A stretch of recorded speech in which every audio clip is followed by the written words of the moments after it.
आज टेबल पर मेरे सामने दस्तावेजों का एक बहुत ही दिलचस्प स्टैक रखा है।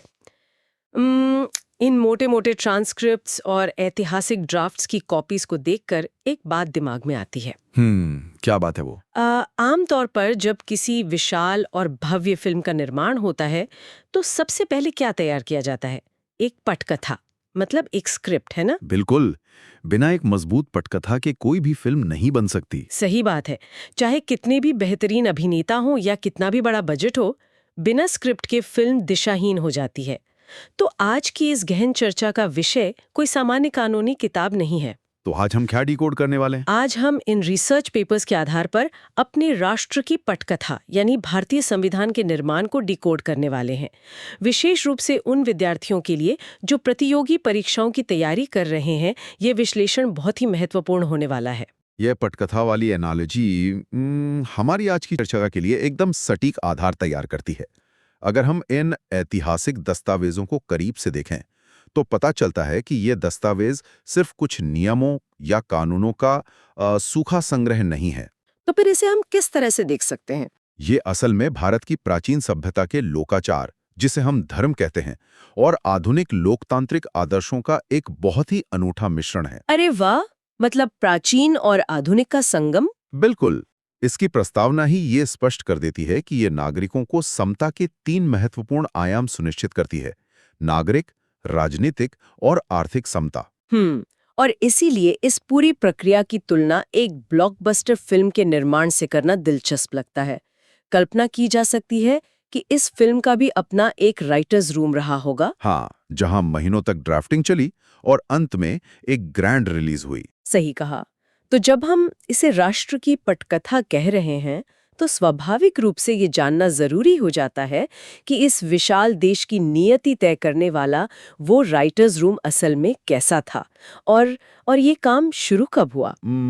इस राइटर्स रूम को हम आधिकारिक तौर पर संविधान सभा कहते हैं।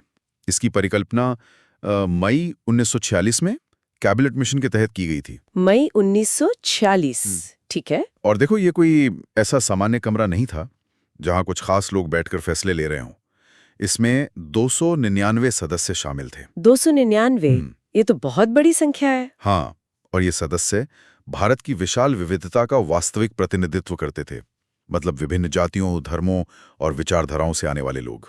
यहाँ मेरे नोट्स में एक बहुत ही महत्वपूर्ण विवरण है, जिसे अक्सर मुख्य धारा की चर्चाओं में वो जगह नहीं मिलती जो मिलनी चाहिए। वो क्या है? इस 299 सदस्यों की सभा में 15 महिला सदस्य भी शामिल थीं। हंसा मेहता और अम्मू स्वामीनाथन जैसी महिलाओं की भूमिका इसमें बहुत ही अहम रही। बिल्कुल, ये एक बहुत ही शानदार तथ्य है। इसके अलावा एक और नाम बहुत प्रमुखता से आता है, सर BN राव का। हाँ, जो इस सभा के मुख्य सलाहकार थे। सही कहा। उनका योगदान तो ऐसा है जिसके बिना ये प्रक्रिया शायद अधूरी ही रहती। उन्होंने दुनिया भर के संविधानों का गहराई से अध्ययन करके एक प्रारंभिक ढांचा तैयार किया। लेकिन एक मिनट, यहीं पर मुझे एक बहुत बड़ी उलझन होती है। कैसी उलझन? जब हम कहते हैं कि 299 अलग-अलग विचारों वाले लोग एक ही कमरे में बैठकर किसी देश का भविष्य लिख रहे थे, तो क्या ये दस्तावेज सिर्फ शांतिपूर्ण सहमति से बन सकता है? मतलब इतने अलग लोगों के बीच सिर्फ सहमति होना तो नामुमकिन सा लगता है। ये उलझन एकदम जायज है, और सच्चाई भी यही है कि ये दस्तावेज केवल सहमति का परिणाम बिल्कुल नहीं था। अच्छा, तो फिर वहां क्या होता था? हम इन बहसों के ट्रांसक्रिप्ट्स पढ़ें तो पता चलता है कि इस राइटर्स रूम में अल्पसंख्यकों के अधिकारों, भाषा के चुनाव और शक्तियों के बंटवारे पर बहुत ही तीखी और समृद्ध बहसें हुई। मतलब एक गहरा वैचारिक संघर्ष था वहां। बिल्कुल। हर एक अनुच्छेद पर घंटों बल्कि कई दिनों तक तर्क वितर्क हुए, और इन्हीं बहसों ने विचारों को परिपक्व किया और दस्तावेज को इतना मजबूत बनाया। यानी ये कोई रातों रात किया गया काम नहीं था। जी। इस पूरे प्रोडक्शन के पैमाने का अंदाजा इसी बात से लगाया जा सकता है कि इसे बनने में 2 वर्ष, 11 महीने और 18 दिन का लंबा समय लगा। सही कहा, लगभग 3 साल। हाँ, कुल 165 दिन बैठकों का दौर चला, जिनमें से 114 दिन तो केवल मसौदे पर विचार विमर्श करने में ही बीत गए। इतने लंबे समय तक चलने वाले इतने विशाल प्रोजेक्ट को व्यवस्थित करने के लिए एक स्पष्ट दिशा की आवश्यकता थी। यहीं से प्रक्रिया के महत्वपूर्ण पड़ाव शुरू होते हैं। वो पड़ाव कौन-कौन से थे? दिसंबर 1946 में जवाहरलाल नेहरू द्वारा ऑब्जेक्टिव रेजोल्यूशन यानी उद्देश्य प्रस्ताव प्रस्तुत किया गया। इस प्रस्ताव ने दर्शन तय किया कि भारत एक स्वतंत्र और संप्रभु गणराज्य होगा। इसके बाद की टाइमलाइन में अगस्त 1947 का वो ऐतिहासिक कदम आता है, ड्राफ्टिंग कमेटी यानी प्रारूप समिति का गठन। हाँ, और इसी के साथ डॉक्टर B.R. अम्बेडकर की भूमिका सामने आती है। बिल्कुल, डॉक्टर अंबेडकर को इस समिति का अध्यक्ष बनाया गया। मेरे ख्याल से उनकी भूमिका सिर्फ इन बहसों को कागज पर उतारने की नहीं थी, बल्कि उन विरोधी विचारों के बीच एक कानूनी संतुलन बनाने की भी थी। एकदम सही। उनकी अध्यक्षता में ही 315 अनुच्छेदों का पहला मसौदा तैयार किया गया। उनकी गहरी कानूनी समझ ने इस मसौदे को एक जीवंत आकार दिया। और फिर उन लंबी बहसों के बाद वो दिन आया जब इसे स्वीकार किया गया। 26 नवंबर 1949 को 284 सदस्यों के हस्ताक्षर के साथ इसे अंगीकृत यानी अडॉप्ट किया गया। और अंततः 26 जनवरी 1950 को इसे पूर्ण रूप से लागू किया गया, जिसे हम इसकी ग्रैंड रिलीज कहते हैं। बिल्कुल। अब क्योंकि ये चर्चा विद्यार्थियों के लिए बहुत अहम है जो परीक्षाओं की तैयारी कर रहे हैं, तो इन भारी भरकम तथ्यों को याद रखने के लिए कुछ मेमोरी ट्रिक्स साझा करना बहुत उपयोगी रहेगा। अरे वाह, ये तो बहुत ही बढ़िया विचार है। अक्सर तिथियों में उलझन हुई जाती है। मैंने 2 आसान ट्रिक्स तैयार की हैं। पहली ट्रिक समय को याद रखने के लिए है, 3 साल में बस 12 दिन कम।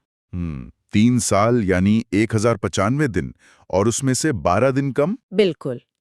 इससे 2 साल 11 महीने और 18 दिन का सटीक समय आसानी से याद रहेगा। ये तो बहुत ही स्मार्ट तरीका है। दूसरी ट्रिक क्या है? दूसरी ट्रिक प्रक्रिया के क्रम को याद रखने के लिए है।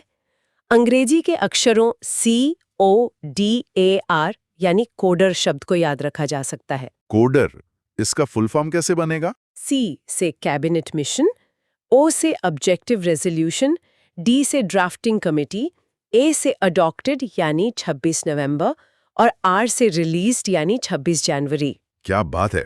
इस कोडर ट्रिक से तो ये पूरी ऐतिहासिक टाइमलाइन एक झटके में दिमाग में बैठ जाती है ना? अब जब ये मसौदा तैयार हो रहा था, तो सबसे बड़ी चुनौती केवल नियम लिखना नहीं था। उन्हें एक संतुलन खोजना था, नागरिक के अधिकारों और राज्य के कर्तव्यों के बीच का संतुलन। ये संतुलन संविधान के भाग 3 और भाग 4 में देखा जा सकता है। भाग 3 में मौलिक अधिकार हैं, जो न्याय संगत हैं। मतलब अगर सरकार ये अधिकार छीनती है तो सीधे अदालत का दरवाजा खटखटाया जा सकता है। यानी ये पूरी तरह से व्यक्ति केंद्रित है। बिल्कुल। वहीं दूसरी ओर भाग 4 में नीति निर्देशक सिद्धांत हैं, जो समाज कल्याण केंद्रित हैं। लेकिन यहाँ मेरा एक सवाल है, ये सिद्धांत गैर न्याय संगत हैं, यानी इन्हें अदालत द्वारा लागू नहीं कराया जा सकता। अगर अदालत इन्हें लागू ही नहीं करवा सकती, तो फिर इन्हें संविधान में रखने का फायदा ही क्या है? ये बहुत ही जरूरी सवाल है। शुरुआत में लग सकता है कि ये सिर्फ कागजी वादे हैं, लेकिन असल में ये सिद्धांत एक कल्याणकारी राज्य के लिए रोडमैप है। मतलब सरकार को नीतियां बनाते समय इन्हें ध्यान में रखना होता है। हाँ, 1980 के मिनर्वा मिल्स मामले में सुप्रीम कोर्ट ने स्पष्ट कर दिया कि संविधान का मूल ढांचा इन दोनों मौलिक अधिकारों और नीति निर्देशक सिद्धांतों के संतुलन पर ही टिका है। यानी एक तरफ नागरिक की ढाल है और दूसरी तरफ सरकार का लक्ष्य। अधिकारों और कर्तव्यों के इस वैचारिक संतुलन के अलावा एक वित्तीय नियंत्रण का भी मुद्दा है, जिसे हम बजट कहते हैं। हाँ, ये भी शक्ति संतुलन का एक बड़ा हिस्सा है। हमारे रिसर्च नोट्स इसे एक संसदीय ड्रामा के रूप में पेश करते हैं। मान लीजिए कि कार्यपालिका यानी सरकार एक प्रोड्यूसर है। इस प्रोड्यूसर के पास विकास की एक भव्य फिल्म बनाने की योजना है, लेकिन खजाने की चाबी तो उसके पास नहीं है। बिल्कुल। वो चाबी संसद यानी द फाइनेंसर्स के पास है। अनुच्छेद 112 से 117 स्पष्ट करते हैं कि बिना विधायी मंजूरी के भारत की संचित निधि से एक भी पैसा नहीं निकाला जा सकता। और ये बहुत महत्वपूर्ण है। ये जनता के पैसे पर लोकतंत्र के अंतिम नियंत्रण का प्रतीक है। और शक्तियों के इसी बंटवारे ने जल्द ही एक बड़े ऐतिहासिक टकराव को जन्म दिया। संसद की संशोधन शक्ति बनाम संविधान की आत्मा का टकराव। हाँ, 1950 के दशक में शंकरी प्रसाद मामले में माना जाता था कि संसद के पास असीमित शक्तियां हैं, वो कुछ भी बदल सकती है। लेकिन फिर 1967 के गोलकनाथ मामले में सुप्रीम कोर्ट ने यू टर्न लिया कि मौलिक अधिकार नहीं छीने जा सकते, है ना? बिल्कुल। उन्हें डर था कि असीमित शक्तियों से कोई भी सरकार लोकतंत्र को ही खत्म कर सकती है। और फिर आता है द क्लाइमैक्स, 1973 का ऐतिहासिक केशवानंद भारती मामला। ये 13 जजों की अब तक की सबसे बड़ी बेंच थी। लेकिन क्या? लेकिन वो इसके मूल ढांचा यानी बेसिक स्ट्रक्चर को नष्ट नहीं कर सकती। अच्छा, तो ये मूल ढांचा असल में है क्या? इसके तत्वों में लोकतंत्र, धर्मनिरपेक्षता, संघीय ढांचा और न्यायिक समीक्षा जैसी चीजें शामिल हैं। अगर उसी इमारत वाली एनालॉजी पर जाएं, तो मतलब ये है कि इमारत का रंग बदल सकते हैं, खिड़कियां बदल सकते हैं, लेकिन उसकी नींव को हथौड़ा नहीं मार सकते। एकदम सटीक एनालॉजी है। और इसी के साथ प्रस्तावना का सफर भी दिलचस्प रहा है। 1960 के बेरुबारी मामले में प्रस्तावना को संविधान का हिस्सा नहीं माना गया था। लेकिन केशवानंद मामले और फिर 1994 के एसआर बोम्मई मामले में इसे अभिन्न अंग घोषित कर दिया गया और पंथ निरपेक्षता को मूल ढांचे का हिस्सा मान लिया गया। बिल्कुल। और देखो, ये मूल ढांचा सिर्फ अदालती बहसों तक सीमित नहीं है। ये सीधे तौर पर नागरिकों की ढाल बनता है। अनुच्छेद 20 का ही उदाहरण लेते हैं। हाँ, जो आपातकाल में भी निलंबित नहीं होता। इसके 3 हिस्से हैं, लेकिन कानूनी भाषा अक्सर सिर के ऊपर से निकल जाती है। कार्योत्तर विधियों से संरक्षण, दोहरे दंड से संरक्षण और आत्म अभिशंसन से संरक्षण। ये सुनने में भारी लगता है, लेकिन बहुत सरल है। पहला हिस्सा कहता है कि सरकार कोई नया कानून बनाकर आपको किसी पुराने काम के लिए सजा नहीं दे सकती। मतलब no ex post facto law. और दूसरा हिस्सा ये सुनिश्चित करता है कि एक ही अपराध के लिए 2 बार सजा नहीं मिल सकती।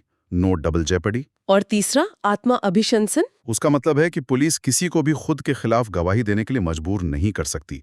No self incrimination. अरे वाह, ये तो वाकई नागरिकों की एक अभेद ढाल है। और इसी के साथ अनुच्छेद 21 जो जीवन का अधिकार है, उसकी कहानी तो और भी अद्भुत है। हाँ, न्यायिक सक्रियता ने इसका असीमित विस्तार किया है। मेनका गांधी मामले ने तय किया कि जीवन छीनने की प्रक्रिया न्याय संगत होनी चाहिए। और पुट्टास्वामी मामले में तो निजता के अधिकार यानी राइट टू प्राइवेसी को भी इसका हिस्सा मान लिया गया। और हादिया मामला या कॉमन कॉज मामला भी इसी का हिस्सा है। बिल्कुल। लेकिन इस विकास में अक्सर सांस्कृतिक नैतिकता और संवैधानिक नैतिकता का टकराव भी दिखता है। हाँ, डॉक्टर अंबेडकर का धम्म अक्सर पुरानी सांस्कृतिक नैतिकता या धर्म से टकराता है। इसके कई ऐतिहासिक सुधार हमने देखे हैं, जैसे सबरीमाला मामला या नवतेज सिंह जौहर मामला। सही कहा। नवतेज सिंह जौहर मामले ने धारा 377 को अपराध की श्रेणी से बाहर कर दिया, जो निष्ठा की एक बहुत बड़ी जीत थी। और एक और अच्छी बात यह है कि ये सब अब सिनेमा के माध्यम से आम लोगों तक पहुंच रहा है। श्याम बेनेगल की संविधान सीरीज हो या आर्टिकल 15 और जय भीम जैसी फिल्में, ये पॉप कल्चर का बहुत अच्छा आईना है। बिल्कुल। ये फिल्में संविधान को आम आदमी की भाषा में समझा रही हैं। तो पूरी चर्चा को समेटते हुए विद्यार्थियों के रिवीजन के लिए एक त्वरित सारांश प्रस्तुत करने का समय आ गया है। हाँ, एक क्विक रिवीजन बहुत काम आएगा। तो अगर हम तेजी से दोहराएं, 1946 में कैबिनेट मिशन से शुरुआत हुई, डॉक्टर अंबेडकर के नेतृत्व में ड्राफ्टिंग हुई, 2 वर्ष 11 महीने और 18 दिन की मेहनत लगी। और 26 नवंबर 1949 को अंगीकरण हुआ और 26 जनवरी 1950 को यह पूर्ण रूप से लागू हो गया। बिल्कुल, यह एक ऐसा दस्तावेज है जो आज भी विकसित हो रहा है। और इस चर्चा के अंत में डॉक्टर अंबेडकर का वो प्रसिद्ध उद्धरण बहुत याद आता है। उन्होंने कहा था, संविधान कितना भी अच्छा क्यों ना हो, यदि उसे लागू करने वाले लोग बुरे होंगे तो वह निश्चित रूप से बुरा ही साबित होगा। मतलब ये सिर्फ वकीलों का दस्तावेज नहीं, बल्कि नागरिकों की जागरूक ढाल है।